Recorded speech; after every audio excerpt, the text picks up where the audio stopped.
The story is about an innocent high school girl named June, who gets involved with the underworld and becomes the main target of the mafia gang leaders. At the beginning of the story, June finds herself at the police station, seated across from a tired-looking officer who flips through a report.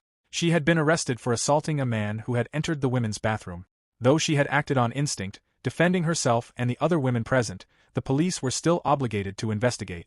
The officer sighs and instructs her to call her parents. The only person she can think of is her uncle, Lee. Reluctantly, she dials his number, but instead of hearing Lee's voice, a different officer answers. His tone is firm yet hesitant as he informs her that Lee has passed away. The officer continues speaking, suggesting she come in to identify the body. The story shifts into a flashback. Lee had been the only family she had left, the one constant presence in her life. She had lived with him for years, always aware of his restless nature. He was overly cautious, constantly looking over his shoulder, as if expecting danger to leap out at any moment. She never fully understood why, but it was simply the way he was. One evening, she had shared a strange incident with him. Her former employer had been underpaying her for months, but after a supposed accident, he had suddenly transferred all the money he owed her. She had laughed about it, wondering what had changed his mind. Lee had been silent at first, staring at her university ID card with an odd expression. Then, with a casual smirk, he admitted that he had been the one who persuaded her employer. June had scoffed, assuming it was a joke, but she had noticed the way he had studied her ID card, taking pictures of it before suddenly turning serious. He had looked her in the eye and told her to memorize her ID code and never forget it. 2201-9074. At the time, she had been confused by his intensity, but she had brushed it off. Back in the present, June takes a cab to Lee's residence. The driver recognizes her, mentioning that he had been a friend of Lee's. She does not respond, her mind too occupied with thoughts of her uncle's death. When she arrives at the morgue, she stares at Lee's lifeless body. It is surreal, as if her brain refuses to process the sight before her. But then, her gaze lands on a peculiar cut on his neck. Something about it does not sit right with her. "This wasn't an accident," she murmurs, turning to the officer beside her. "I want an investigation." The officer shakes his head. "We've already looked into it. There's no evidence to classify this as a homicide." She also notices a strange message tattooed on Lee's wrist. Determined to uncover the truth, she makes her way to Lee's farmhouse. Upon arrival, she encounters a young man named Park, who introduces himself as a computer engineering student. He claims he was hired by Lee to create a website for an agricultural hose business. That same night, as June holds Lee's funeral, Park cleaned the bathroom where Lee took his own life. While cleaning, he notices blood stains on a cabinet door. He checked inside and found an old phone, something Park never seen Lee use before. When he hands it to June, she stares at it, confused. "Lee never used this phone around me." Moments later, a message notification pops up. "Deposit of $50,000 confirmed. Delivery expected." June frowns and immediately checks Lee's bank balance.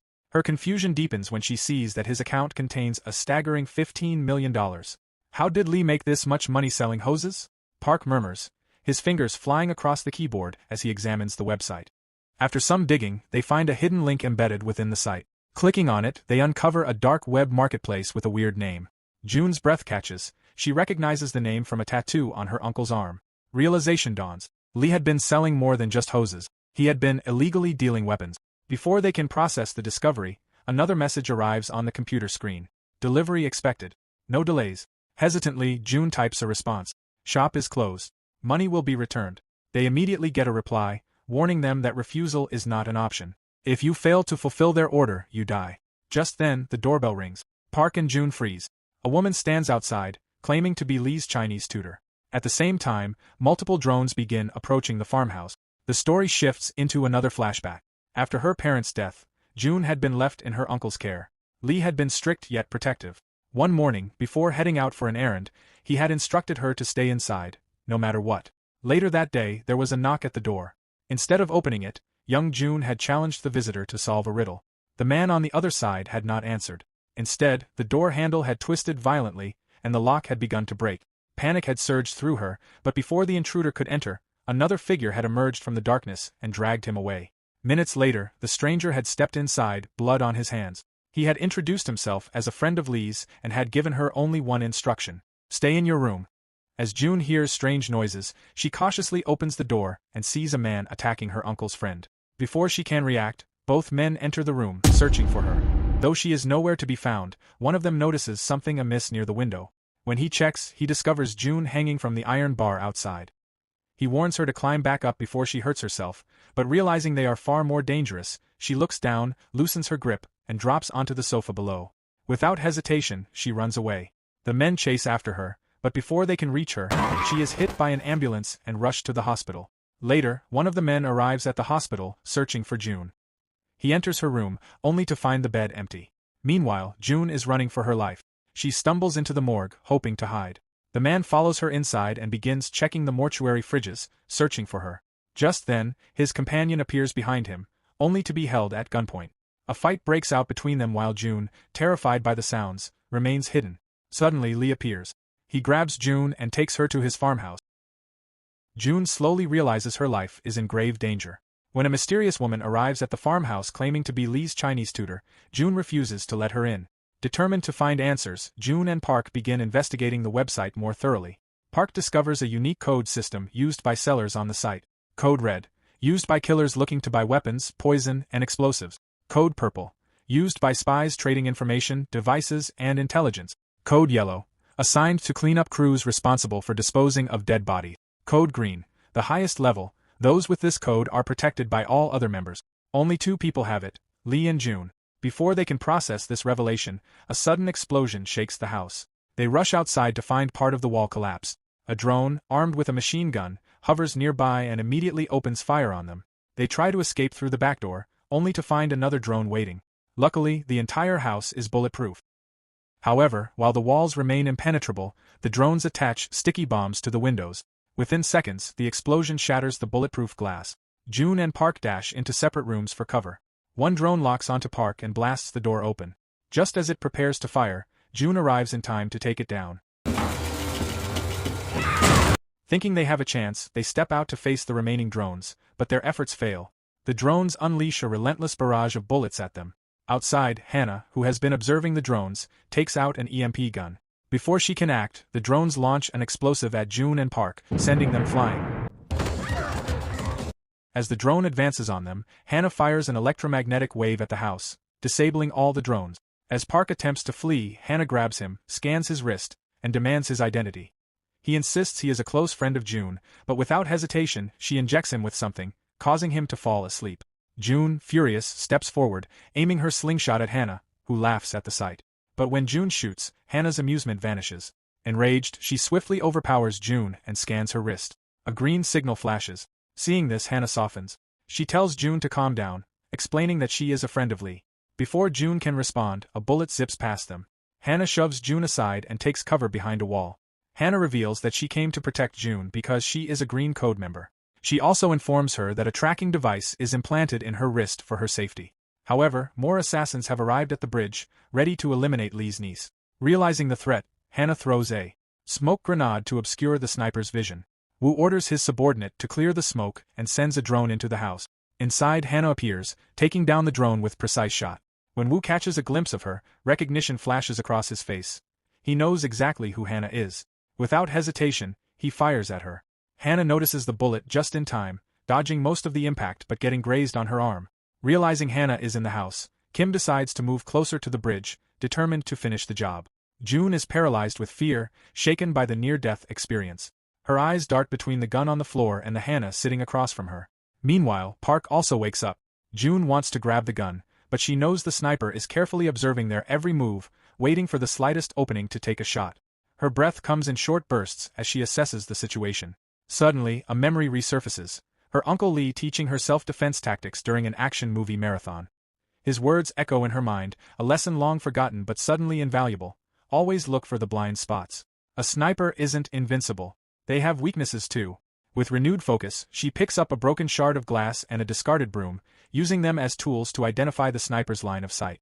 The sniper, entertained by her efforts, begins firing at the reflections bouncing off the glass. Bullet after bullet shatters the mirrors, but June remains untouched. When she skillfully angles the reflection toward the ceiling, the sniper misses the shot for the first time, giving June a chance to get to the other side. Seizing the moment, June propels herself onto the refrigerator, then leaps across the room. The sniper reacts instantly, pulling the trigger, but the bullet narrowly misses as June lands on the other side. There she tries to grab the gun underneath the sofa, but she's unable to reach the gun, so she flips the sofa, her heart hammering. To her astonishment, there is a sniper rifle hidden beneath the sofa. Before she pulls it out, Hannah steps forward. Instinctively, June raises the gun, her hands trembling. But Hannah doesn't react with hostility. Instead, she watches June with a calculating expression before speaking in a measured tone. "That's a powerful weapon, let me show you how to use it." June hesitates, but there is no time for doubt. She listens carefully as Hannah walks her through the basics. Taking a deep breath, June steadies herself, aligns the sights, and pulls the trigger at Sniper Lee but misses. The recoil is more powerful than she anticipated, sending her sprawling backward. Hannah swiftly takes the sniper rifle from her grip, inspecting it with an impressed nod. "Lee was smarter than I gave him credit for, hiding this here." Before they can process their next move, Park tries to speak. Suddenly a figure emerges behind him. Hannah reacts instantly, firing a shot. The man crumples to the ground, lifeless. Yet, the danger is far from over. Outside, Kim and other assassins have arrived. Realizing they are outnumbered, Hannah issues a command. "June, get to the storage shed. Now." June and Park waste no time, sprinting toward their designated escape. Meanwhile, Wu remains fixated on his mission, to take down June, oblivious to the greater threat looming over him. Hannah doesn't hesitate. She fires at him. Wu dodges, but his associate isn't so lucky, collapsing instantly. Reaching the storage shed, June follows Hannah's instructions and tries to unlock the safe. However, the lock refuses to budge, frustration bubbling within her. She tries again, nothing. Taking a deep breath, she closes her eyes, forcing herself to think. A memory flickers, her university ID. Desperation fuels her. She enters her student ID in it. A soft beep echoes, followed by a red light. The system begins scanning her face. Without warning, the ground shifts beneath them. A hidden mechanism activates, sending them descending into an underground chamber. As they regain their footing, they take in their surroundings. Shelves stretch before them, labeled in bold letters. Code red, code purple, code yellow. The contents are chilling, equipment tailored for assassins, spies, and cover-up. Before they can process the gravity of what they've discovered, a masked figure steps forward, gun trained on them. "I'm Taye," he introduces himself, his voice cold and commanding. Above them, chaos reigns. The remaining assassins scour the storage shed, searching for their targets. Hannah slowly moves like a shadow, eliminating the enemies one by one. When she finally comes face to face with Kim, a struggle ensues. Kim gasps, clutching his throat, poison coursing through his veins, and he suddenly collapses on the floor dead. Back in the basement, Taye's gun remains steady. "Cuff him," he orders June, gesturing toward Park. June's mind races. Thinking quickly, she seizes an opportunity and reverses the situation, managing to rip the mask off his face. Her breath catches.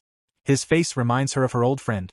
A tidal wave of memories crashes over her. She recalls the memories of her old school friend, who wasn't just a classmate, he had been more than that. Inseparable, almost like a couple. One night, after walking her home, June had hesitated, gathering the courage to confess. Just as he leaned in for a kiss, Lee appeared. The moment shattered. Cold and calculating, Lee's gaze made it clear.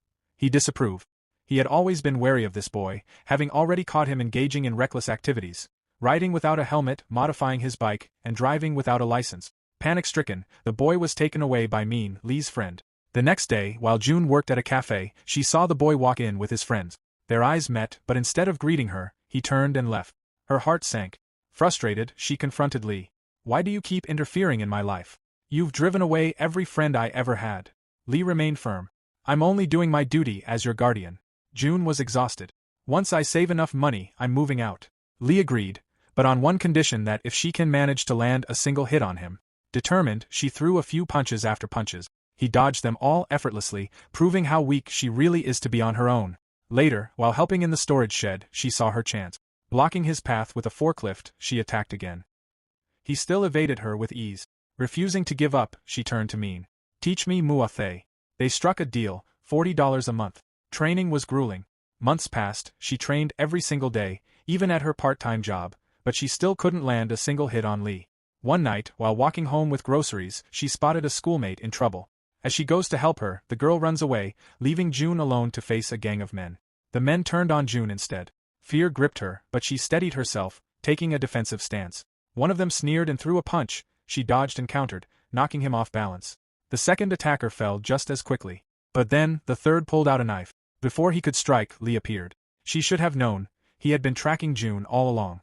The piercing wail of police sirens shatters the silence of the night, an urgent and chaotic symphony that sends the gang scattering like leaves caught in a violent storm. Feet pound against the pavement, hurried and desperate, as they flee into the darkness. Later that night, as she rushes toward Mean's place, she finds a crowd standing outside. A cold realization grips her: he's gone. His restaurant is closed, stripped of any sign of recent occupancy. The air is thick with the remnants of betrayal and abandonment. She gets her hands on a single note left by Mean, the words scrawled hastily in ink. "You're not a weak girl anymore." Back to the present, just as she thinks the worst is over, a revelation crashes into her like a tidal wave. Taye, the boy she barely knows but has every reason to fear, has been watching her for years.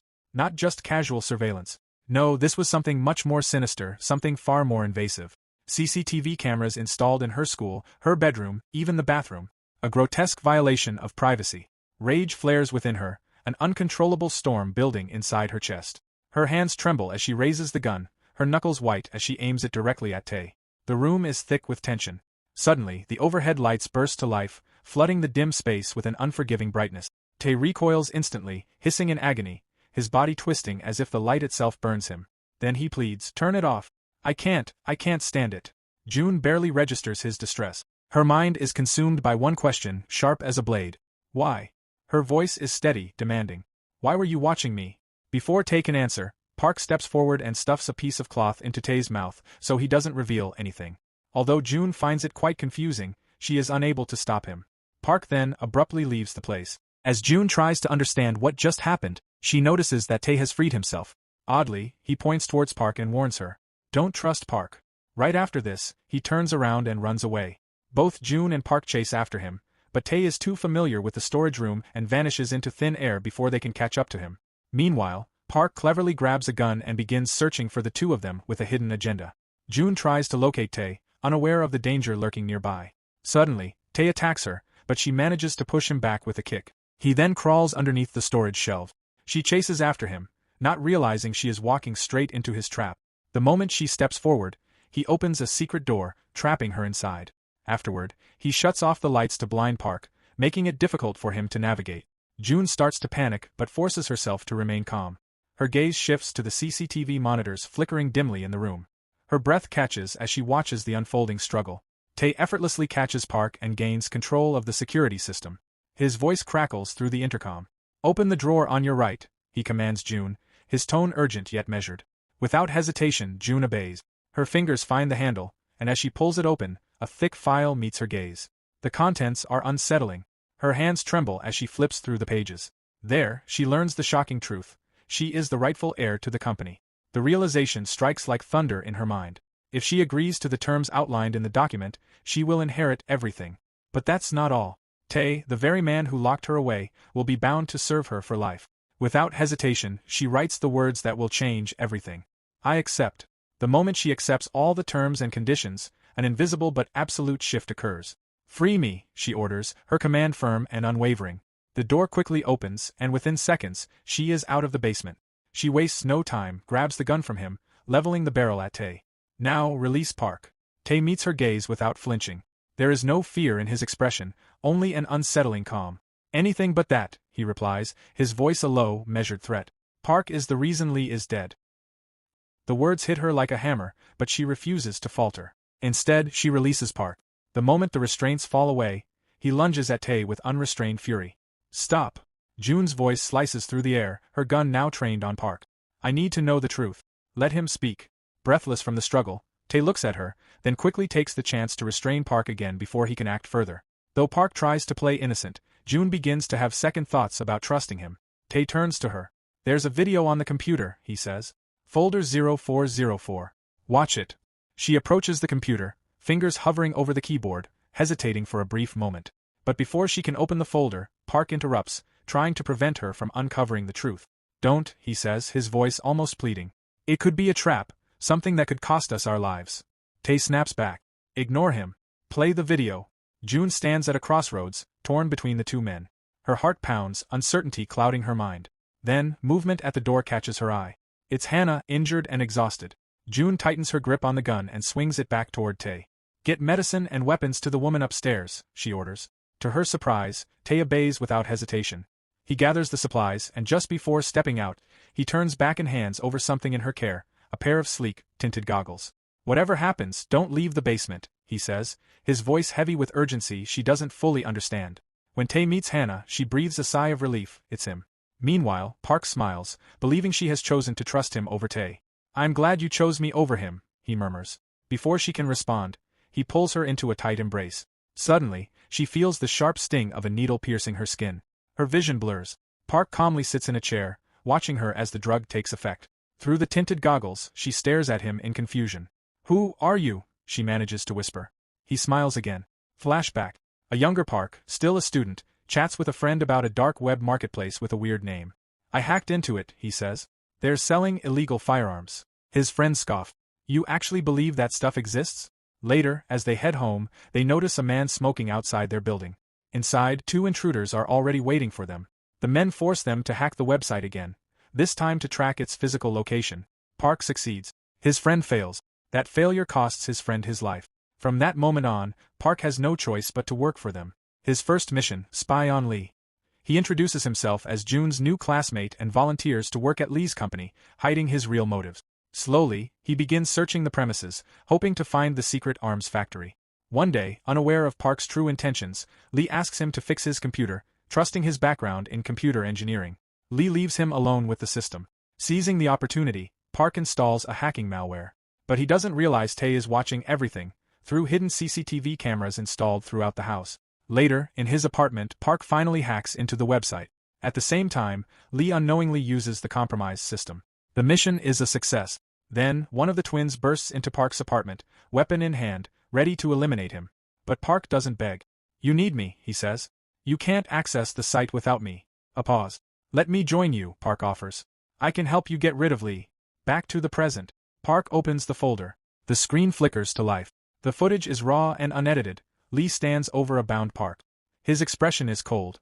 He has already uncovered Park's betrayal. But the video is incomplete. Park takes out a pen drive and inserts it into the computer, playing a second video. June watches as it reveals the horrifying truth. Park had used a deepfake voice recording of her screaming for help. To save her, Lee had willingly sacrificed himself. In the video, Lee hesitates, anger flashing in his eyes. Then, in a swift motion, he frees Park and rushes into the bathroom. Left alone, Park finishes untying himself and follows, only to find Lee lifeless in the bathtub, his own knife beside him. Park vomits at the sight, yet deep down, he is satisfied. Lee is gone. June's breath hitches as the video ends. The weight of the moment crashes over her. But instead of sorrow, a sharp, cold laugh escapes her lips.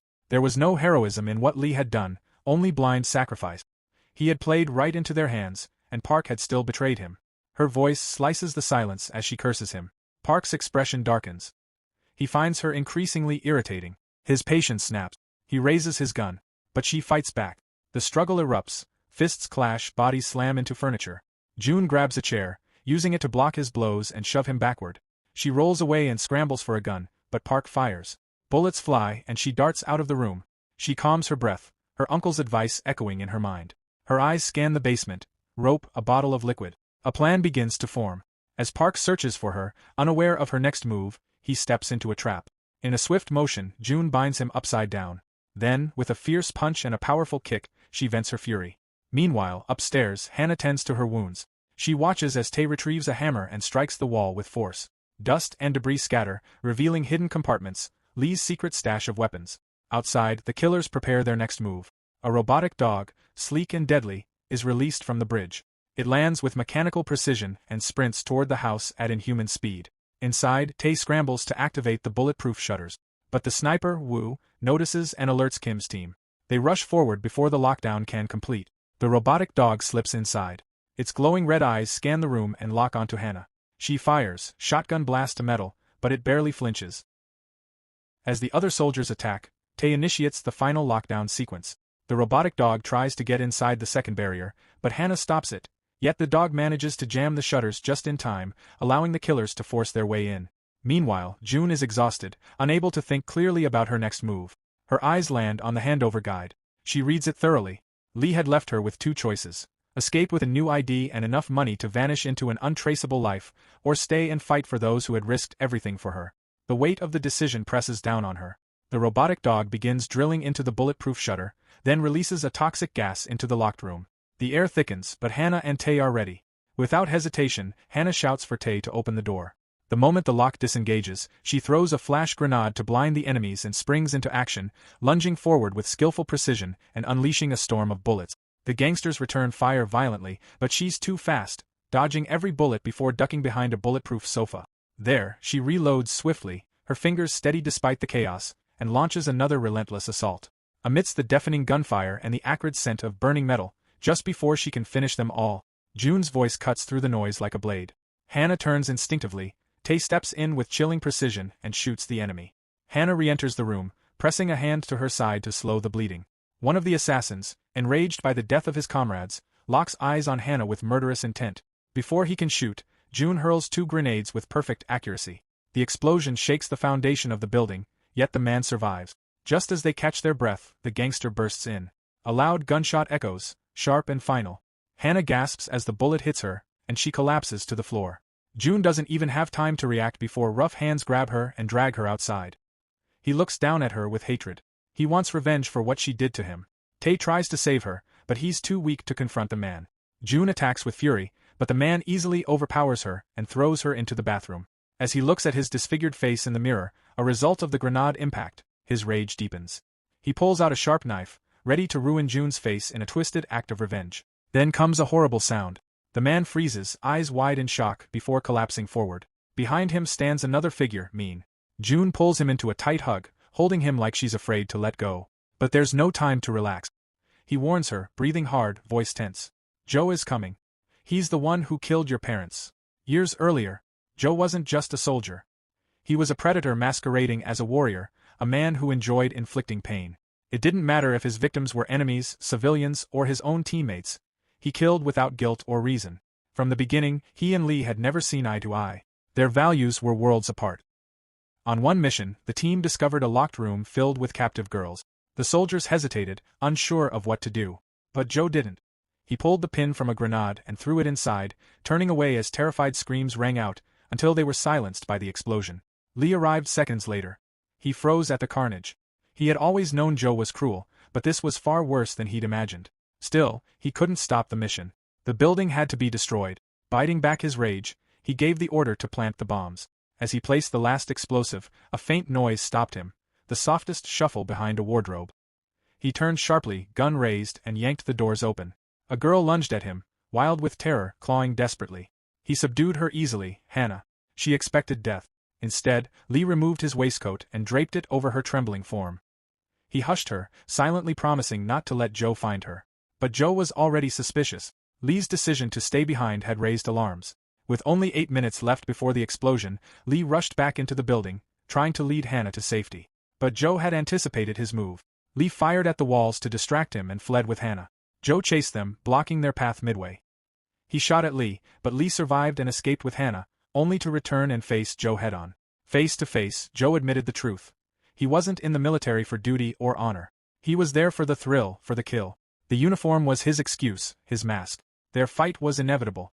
Joe, with his ruthless brutality, overpowered Lee. But before he could deliver the final blow, a gunshot rang out. Joe staggered. Lee turned. Hannah stood at a distance, trembling but defiant. The bullet struck Joe, but it wasn't enough. He stumbled forward, furious. Lee didn't hesitate. He drove a knife into Joe's side. Time was running out. The bombs were seconds from detonation. They had to flee. Lee never looked back. He returned home. To a life beyond war. To June. But the past never truly dies. Joe survived. And now, he's coming.